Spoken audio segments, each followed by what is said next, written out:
So my question is how to translate in the super diverse city. And my city for this one is Melbourne. This is actually a talk I'm doing for the European School in Literary Translation, which is actually focused on how to train literary translators. So I'll be looking at particularly training situations and a few questions of ethics, which is what is this year's particular topic. Okay. Now, the questions of ethics that I'm concerned with have a lot to do with me and Australia. So let's just put a bit of background up here. In 2017, I went from Europe to Melbourne, and I've stayed there for now 6 and a bit years. And that's after 38 years outside. Okay, so I've come back to a completely new kind of Australia. When I left Australia from Perth or from the other side, it was very Anglo, monocultural, monolingual, English very dominant. And I've come back to a city that is very multilingual with more than 270 languages spoken at home. That's what super diverse means. Not just a few, but lots of languages spoken in the homes and multicultural. And I'm very excited about that. I think this is the future of all our big cities across the world. And my naive hopes back in 2017 were that I could see how translation would operate in that kind of city, help it work better, and then find solutions that could perhaps be exported elsewhere. A naive hope? Well, let's see. Now, the ethical problem with that is that multilingualism and multiculturalism does not come easily. So just a few numbers. I mean, you can look at recent numbers for Melbourne, but 52% of Indigenous population has experienced racial prejudice in 6 months. Public transport, 58% of speakers of languages other than English, 56% in education settings. And the numbers for kids in school are really, really frightening. Kids are cruel, eh? Anyway, not all kids. All right.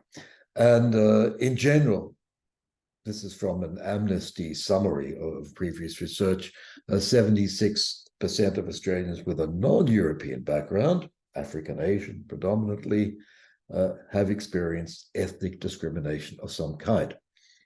Now, that, I suggest, is an ethical problem. It's not a problem of translation ethics particularly, but it could be if you define translation ethics in terms of cooperation instead of other things. So I have said that the aim of a translation should be ethical hope and desire to promote long-term cooperation between cultures. And I think that is indeed what's at case here. When you have many different cultures living in a city, you want cooperative relationships so that the mutual coexistence is beneficial for both sides. Not equally, there's no equality involved, but it's beneficial for both sides. One side gains something and the other. That's the ethics of cooperation, and I do try to apply that to translation. It concerns people, interactions, reception, and events. It does not concern fidelity to a text or to an author.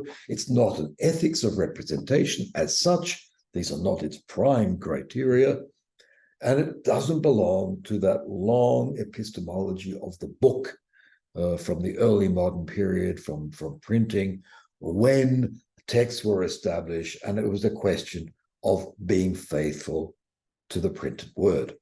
I'm interested in far more than the printed word, and I think it takes more than the printed word to deal with the kinds of problems that I've just been naming. Now, I'm not a literary scholar. I'm not noted, I hope, for working on literary translation.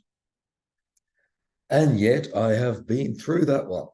Oh, I have tippled with literature. Certainly, if I think back when I came to study at university as a rather despondent, troubled, even suicidal young man, I turned to literature as a way of explaining the world and perhaps helping me to get out of there. Okay.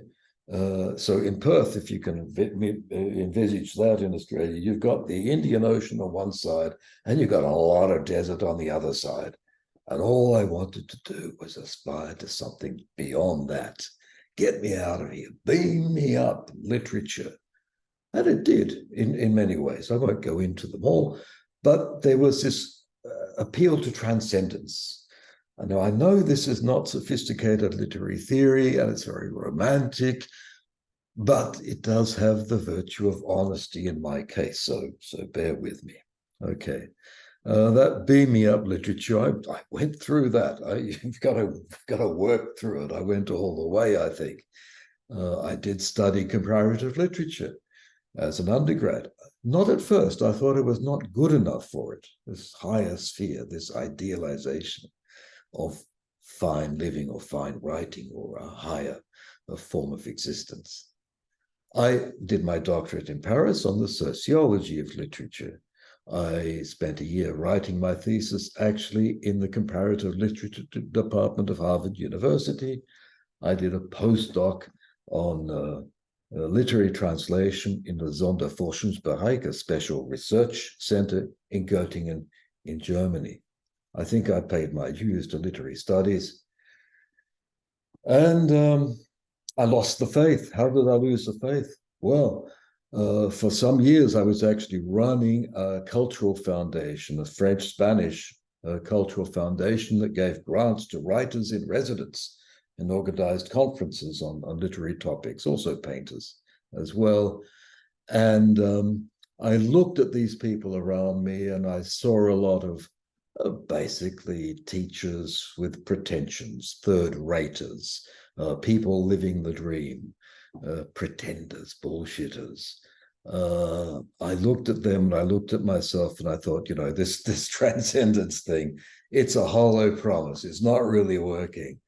And you can actually find that in Georges Mounin, who does the calculation that says, so you want to be a great novelist. Now, look, the chances of your work being in print in 30 or 50 years' time are so slim that you're better off buying a lottery ticket. That's your ticket to transcendence. Buy a bloody lottery ticket, and that will work better than you being read over the ages in this transcendental form of communication.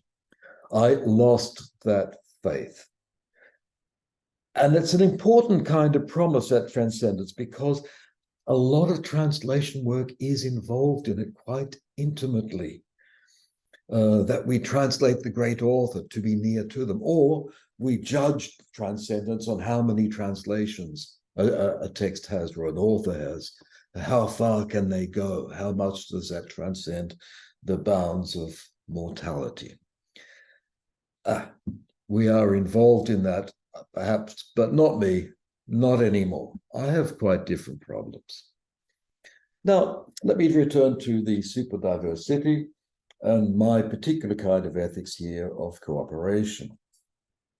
That's Melbourne. Those are the languages. You can't see much of the languages except that the dark red. There happens to be a lot of Chinese around the center and in certain places out here as well. And there are many other language groups there, okay? Where are the literary translations? Look around you. Look around you where you are, in your city, town, village, wherever you may be. See if you can find literature, and then where is literary translation? Now, I do remember going into one seminar as a doctoral student in Paris, and Jacques Lénart was my actual director, and he was presenting a research project on reading, on the reading of literature in France and Hungary, a comparative reading research reception project. And at one point he said, literature is one of the means by which a society talks with itself.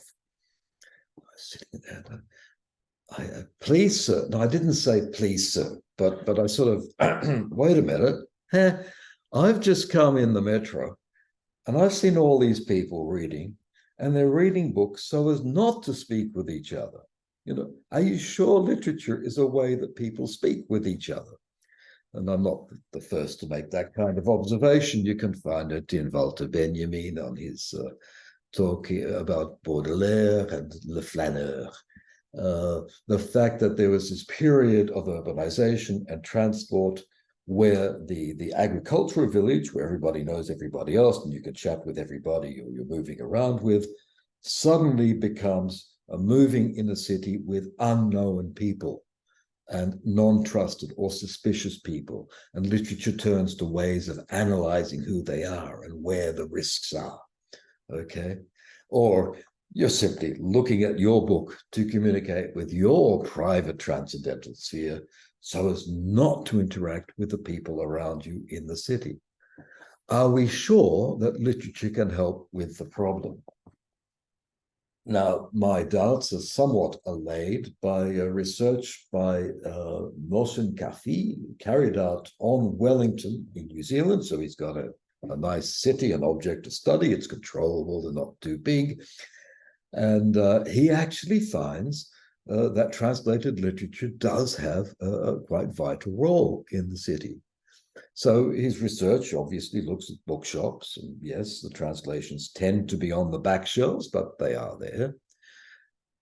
It's a capital city, Wellington, so there are embassies around, and the embassies have cultural events to promote their production, and translated texts are part of that and of that life. 20% of the city speaks languages other than English, and that gives it a certain life working in other languages, and there are some crossovers there, although we don't really know how many translations are actually done in Wellington. And it has a biennial Writers' Week, so a literary festival that brings in people from the outside, and sometimes these people have other languages other than Maori and English, and translation is needed there. So it's not all that bad. So I started looking around Melbourne, not just at the people in the bus and on the train, because of course they're looking at their phones these days rather than reading books. Hopefully they're reading on a Kindle or something, but we live in hope. Yes, literature does have a life there. Books are still, bookshops are there, and they are still active, and they organize events and people come to them. There is a writers' festival in which I've actually participated, mainly as an interpreter, but also organizing a translation workshop in one of the recent years. And this is very good, and lots of people come, and there are very active discussions in those writers' weeks. The people tend to be Anglo. I mean, it's that rich part of Anglo, but it is there. And that writers' week brings in a few big writers from overseas, who are the ones I tend to be interpreting for. And then you have a whole range of local writers working in many different languages, and there are translations present, and there are spillovers. So when I did a translation workshop, that went on to a radio presentation. The writers coming in will go on to television as well. And then people, of course, buy the books and hopefully do some reading. So, there is action around translated texts in the city if you look hard enough. All right. The problem is more to do with how the translations are done and what kind of translatorial activity, that is activity by translators, can help this have some kind of impact on tolerance, on knowledge, on interest in cultural alterity. Okay. Now, solutions may be translating in a visible way, like Venuti's prepositions. It may be also to adopt a hermeneutics or a self-justification of visibility in a stronger sense. Susan Bonowski, as you might know, says this translation is an account of my reading of this text, which is in fact is infallibility. You can't be wrong because that's the way I read it. Bonowski and the Pope, are infallible, but it makes the translator more than a few weird prepositions into a personality, a mediator, a socially active mediator. We can find some of that visibility around in the social events, certainly the visibility of writers at the festivals that I just mentioned. They're visible in body and talking about themselves and their lives, and they're very interesting people to have opinions about everything else in the world, as well as literature. We also find such things as the public library event with children's stories and many other kinds of creation there. What interests me is that in the festival and in these events in libraries and the events in bookshops, etc., the first task is not to create or be concerned with fidelity or equivalence or a faithful representation. The aim is what Descartes described as the first of the passions. The passions all have opposites. Love is the opposite of hate, etc., except the first, says Descartes, and that is admiratio. This is upon a first encounter, we say, what's that? I don't know if it's good or bad, but it has my attention. So we might say attention or attention gathering. And that's the first thing you need if you're going to do these translations. The book that sits on a shelf, like these ones behind me, or in a bookshop, or is displayed as I have read so many things, that is not creating admiratio. We need something more to do that. And that requires, I think, a far more active kind of translation, visible socially, in the flesh, in particular places, drawing attention. Okay. Now, admiratio, I have an example here. It's a very famous example. I hope it's become famous. If not, I'll tell you about it. Beruz Bucani came in by boat through Indonesia, entering Australia, and was interred on Manus Island. You don't get into Australia, you're an asylum seeker. They say, thank you very much, we will process your asylum sometime. In the meantime, you will sit on this island, which is as good as a prison for an indefinite period. And during that period, he wrote this book about his experience of getting to it and his analysis of the present. It's novelistic with poetic passages as well. Very, very strong text. And that was sent out from his prison asylum detention center via WhatsApp to this man, who is Omid Tofigian, all right? And Omid did the translation into English and discussed the translation with the author at great length. It was a long process. And this result was then published, as you can see there, and it finished up winning the Victorian Prize for Literature in 2019. Now, this is another event in itself, not only because, as you can see there, it's the translator who becomes the promoter and spokesperson of the text, because the author is in prison, detention center. He's now in New Zealand, okay. But the committee had a problem. Oh dear, we want to give this novel a prize, but the rules say the author has to be an Australian citizen. Hey, you know what? For the purpose of the prize, we will make him an Australian citizen. Scandalous event, okay, going against government immigration policy, which is exactly what one should do ethically, and creating a lot of attention, not just to the novel, not just to the author, not just to the translator, who is more than a translator in this case, obviously, but to the whole issue of Australia's disastrous immigration policy. Can that help? Yes, absolutely. Absolutely, that can help redress some of the bigotry that we have around us. The translator here wrote up his translation experience, and you can find it there. Okay. Now, I'm thinking of what people can do in translation classes, in literary translation classes. And some of this has been picked up by others. And so there's nothing original in this particularly, but it's not enough just to get down and translate a text from one language to another. You can also practice these promotional activities. How do you do that? Well, you get people working in groups in particular languages, and they draw up a translation project, and they send that proposal to a publisher to see if it will get published and argue why it should be published and how it should be published. Okay? These are skills that people need to have if they're going to get published. Okay? But you can go beyond that, and I want to go beyond the written word here as well, because I'm seeing what's happening around me. The event crosses media. The aberratio is created outside of the printed page. I'm sorry, but this is where our societies are and our technologies are.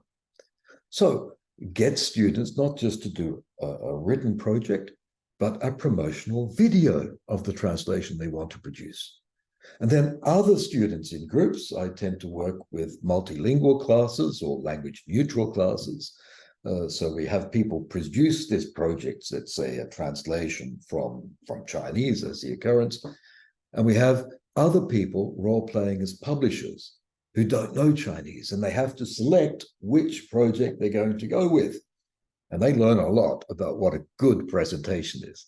The presentation, of course, is oral. Okay, it's a spoken pitch. They have to pitch their translation project, and the other groups in the class are companies, and they choose which one they go with. In class, we do a lot of work going from print to audiovisual. In fact, in my undergraduate subject, it's always the last week. In your groups, in your languages, select a poem and do an audiovisual translation of it. And they do great work in about 90 minutes, and then they present it. So much creativity comes out. There's so much capacity to reduce a text to its essential and create surprise among the other groups who are who then have to judge it. Okay.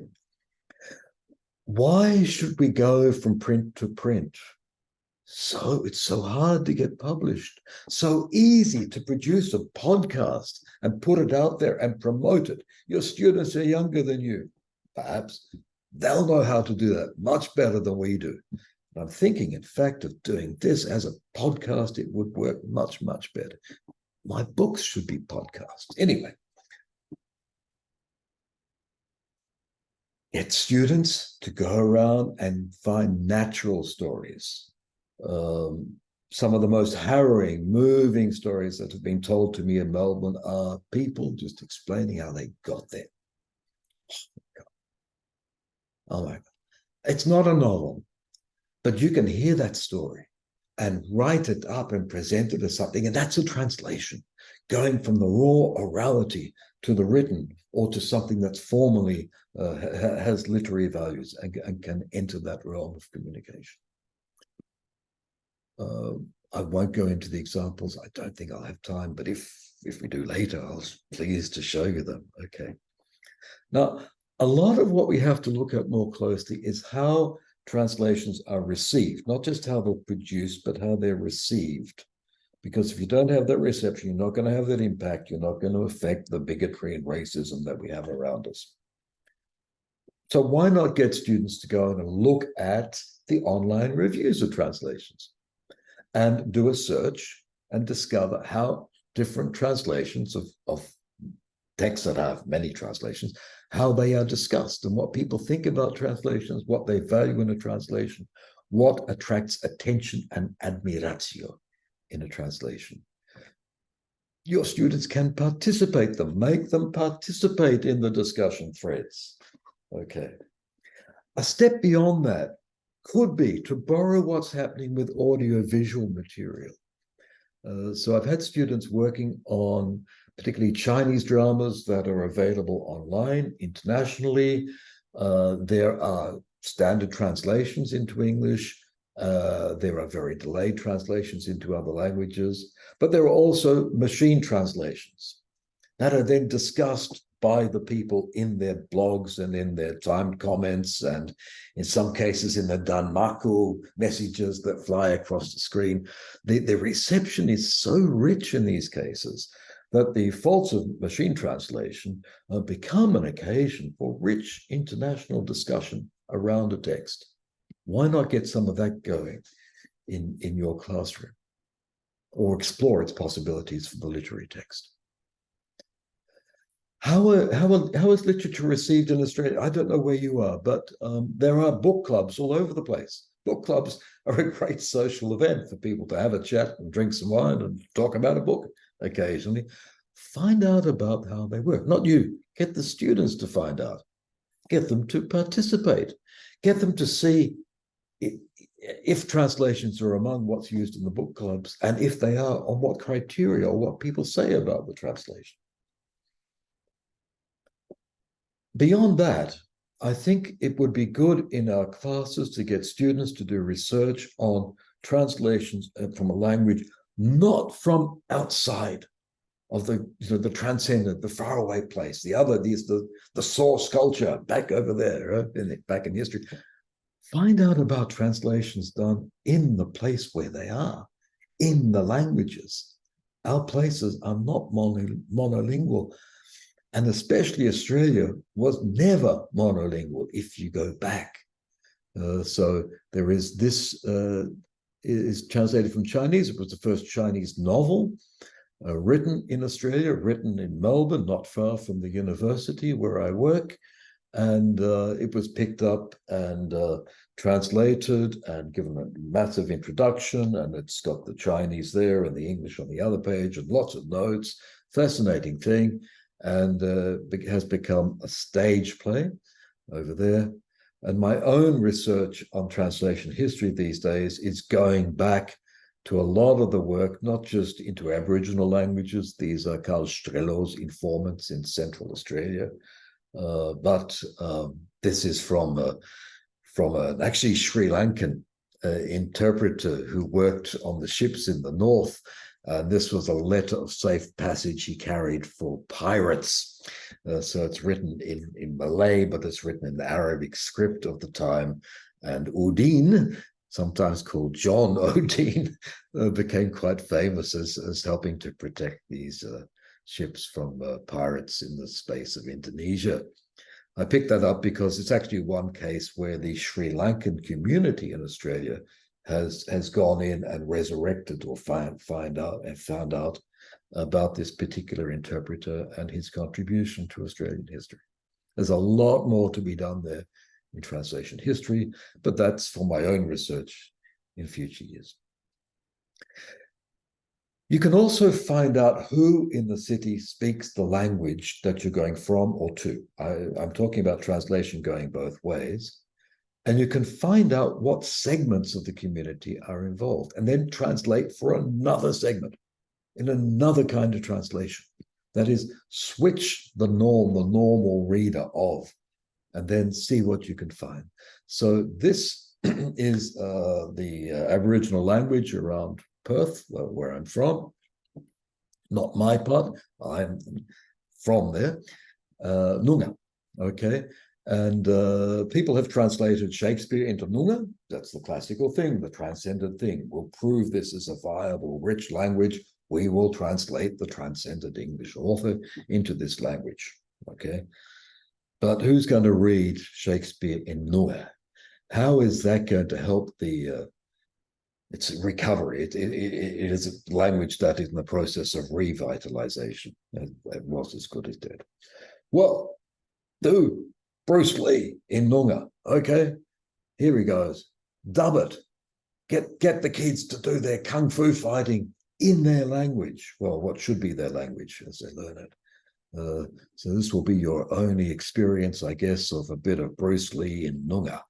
Let's see. Oops, it didn't work. Let's see if I can get it this time. Here we go.